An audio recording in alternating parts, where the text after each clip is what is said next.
মানব জীবনকে একদম ভয়ঙ্কর বিপর্যয়ের মুখে দাঁড় করিয়ে দিতে পারে এমন এক অদৃশ্য শক্তির নাম হচ্ছে ভূমিকম্প। সম্প্রতি ভূমিকম্পে আমরা ভেনেজুয়েলাতে যে দৃশ্য দেখেছি, যেমন যুদ্ধ বিধ্বস্ত গাজার পরিস্থিতি কিংবা যুদ্ধ বিধ্বস্ত একদম ইরানের কোনো একটা শহর, এমন একটা পরিস্থিতি।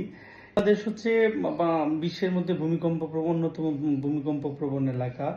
বাংলাদেশে যদি এই 7.5 মাত্রা ভূমিকম্প হয়, তাহলে কত লক্ষ মানুষ মারা পড়বে, কত লক্ষ ভবন ধসে পড়বে, তা আসলে অনুমান করা কঠিন।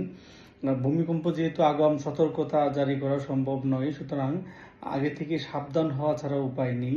আর সেই সাবধানতা হতে পারে যে বিশেষত হাইরাইজ বিল্ডিং তৈরিতে ম্যাটেরিয়ালসটা যে গুণগত মান সম্পন্ন পণ্য ব্যবহার করে যেন, এবং বিল্ডিং কোড মেনে যথাযথ নিয়ম করে যদি বিল্ডিং তৈরি করা যায়, তাহলে মনে হয় কিছুটা হলেও বিপর্যয় এড়ানো সম্ভব হবে। অর্থাৎ যা আল্লাহ না করুক, বাংলাদেশে এরকম ভয়ঙ্কর পরিস্থিতি আমরা যাতে না দেখতে পারি, সেটাই কামনা করছি। যাই হোক, ভেনেজুয়েলার ভূমিকম্পে বিধ্বস্ত এলাকা এবং নিহত ও পরিবারবর্গের প্রতি সমবেদনা জানাই।